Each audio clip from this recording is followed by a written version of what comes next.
पुण्यातील लोकसभा निवडणुकीसाठी काँग्रेस पक्षानं इच्छुकांचे उमेदवारी अर्ज मागितलेले आहेत. यामध्ये अनेक इच्छुकांनी त्यांचे उमेदवारी अर्ज काँग्रेस पक्षाकडे दाखल केले आहेत. मात्र यात एक वेगळं नाव आहे. ते नाव म्हणजे आर.जे. संग्राम.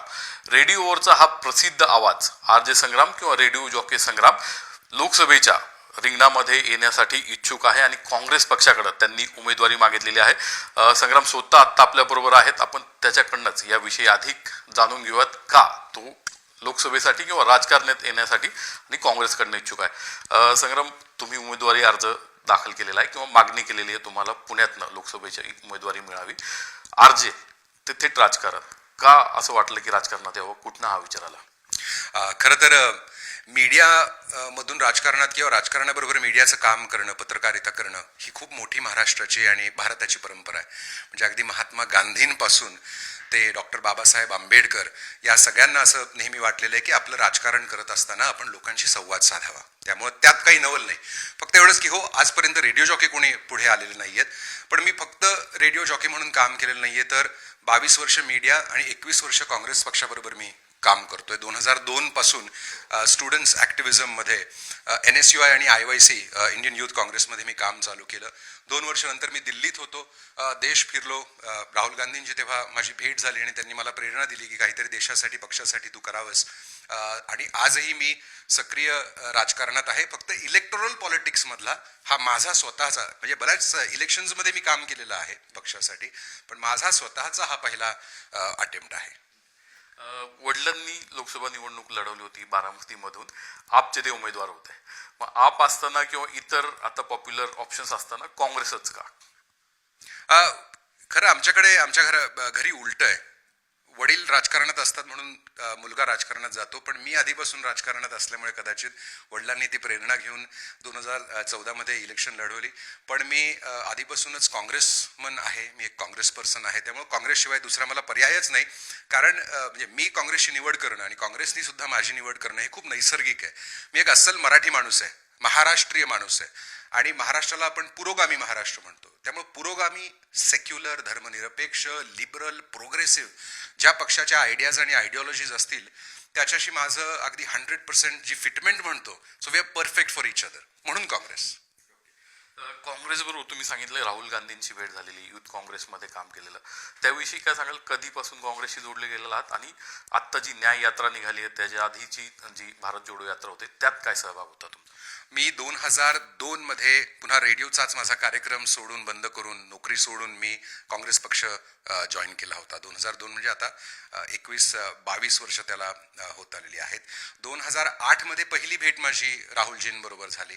तेव्हा सॅम पित्रोळांना मी एक पत्र लिहिलं होतं आणि सॅमनी तो ईमेल माझा राहुलजींना फॉरवर्ड केला आणि त्यांनी मला भेटायला बोलवलं होतं. त्यानंतर मी रायबरेली, अमेठीमध्ये काम केलं.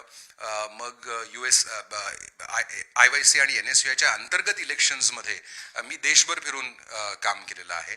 आणि गेले 4-5 वर्ष सुद्धा मी काँग्रेसच्या ट्रेनिंगसाठी खूप महत्त्वपूर्ण एक टीम आहे त्याच्याबरोबर मी काम करतोय. देशभरात जाऊन आम्ही इलेक्टेड रेप्रेझेंटेटिव्ह असतील, काँग्रेसमधल्या ज्या लोकांना इलेक्शन लढवायची किंवा लढवली आहे पण हारलेत किंवा लिमिटेड यश मिळालंय, त्यांच्या ट्रेनिंगसाठीचं काम आम्ही करतोय. त्यामुळे देशभरात काँग्रेससाठी माझं काम चालूच आहे.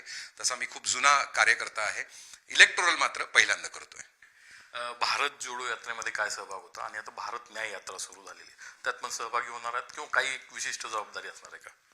हो, अर्थातच भारत न्याय यात्रेत सगळ्यांनी सहभागी व्हावं. प्रत्येक भारतीयांनी खरं तर सहभागी व्हावं, कारण त्याचा जो मेसेज आहे तो प्रचंड महत्त्वाचा आहे. मीही त्यात सामील होणारे. खरं तर पुण्यात, म्हणजे ठिकठिकाणी जाण्यापेक्षा पुण्यात सुद्धा त्याची एक मिनी आपण यात्रा करावी असा प्लॅन सगळ्यांचा आहे, कार्यकर्त्यांचा आहे, पुण्यातल्या नागरिकांचा आहे. तर त्याची माहिती लवकरच आपल्याला मी देईन, शेअर करेन. मोठा प्लॅन आहे. तुम्ही सांगितलं की इलेक्ट्रोल पॉलिटिक्स म्हणजे निवडणुकीच्या राजकारणात तुम्ही कधी नव्हतात, पण पक्षात गेली 10-20 वर्षापासून अधिक काळ सक्रिय आहात. आता हे जे पॉप्युलर चेहरे आहेत किंवा 24 तास राजकारण करणारे राजकारणी जे पुण्यातनं इच्छुक आहेत, पण त्यांच्यासमोर तुमचा टिकाव लागेल उमेदवारीसाठीच? नंतरचा तर प्रश्न वेगळा आहे आणि पक्ष विचार करेल. हो, अर्थातच. कारण राजकारण म्हणजे काही फक्त इलेक्टोरल पॉलिटिक्स असं नाही.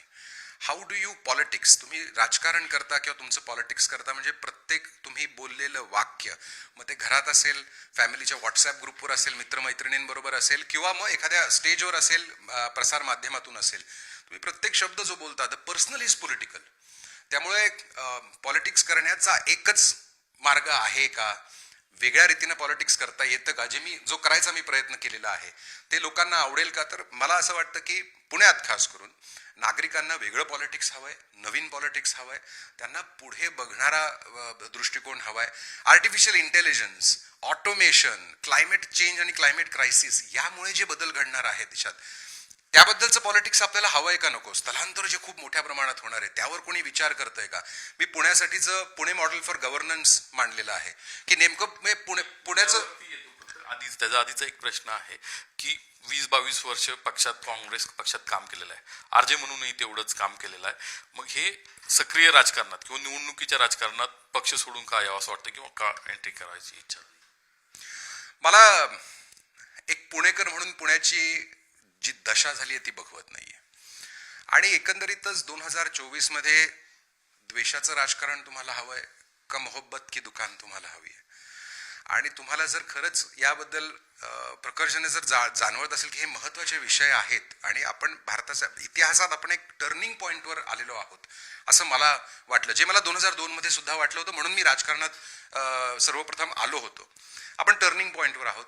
आज आपण जे निर्णय घेऊ ते आपल्याला 20-30 वर्ष भोगावे लागतील. मला 20 वर्षांनी जेव्हा मी वळून बघेन आणि जेव्हा पुढची पिढी मला विचारेल की संग्राम काका तू काय करत होतास रे, एवढं सगळं देशात चाललं होतं तेव्हा मला अभिमानानं सांगावंसं वाटेल की नाही, मी उतरलो, पूर्णपणे उतरलो आणि काही मागे ठेवलं नाही, घाबरलो नाही, ताकदीने उतरलो आणि जो हायेस्ट गोल आहे तो अचीव्ह करायचा प्रयत्न केला. मला जेवढं करता आलं तेवढं सर्वस्वी सगळं मी देऊन ते केलं.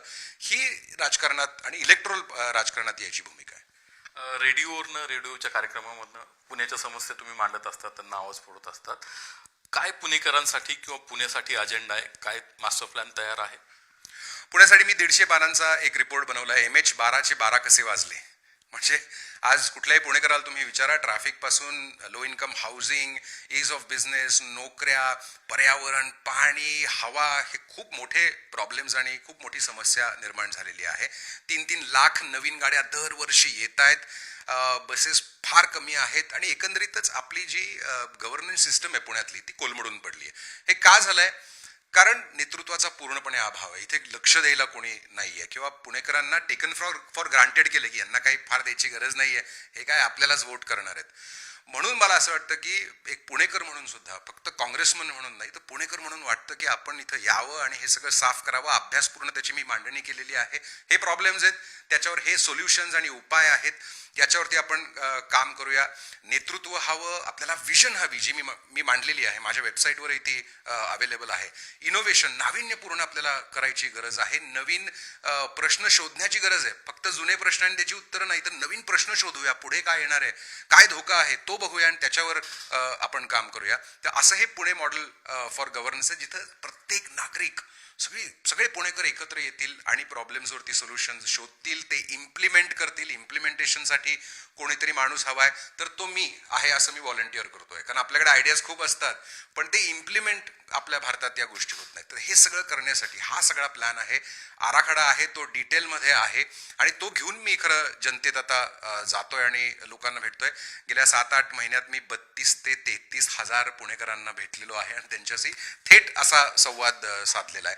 प्रचंड चांगला रिस्पॉन्स आहे. पुणेकरांचं म्हणणं आहे की हे असं आम्ही कधी बघितलेलं नाहीये, हे आम्हाला हवंय.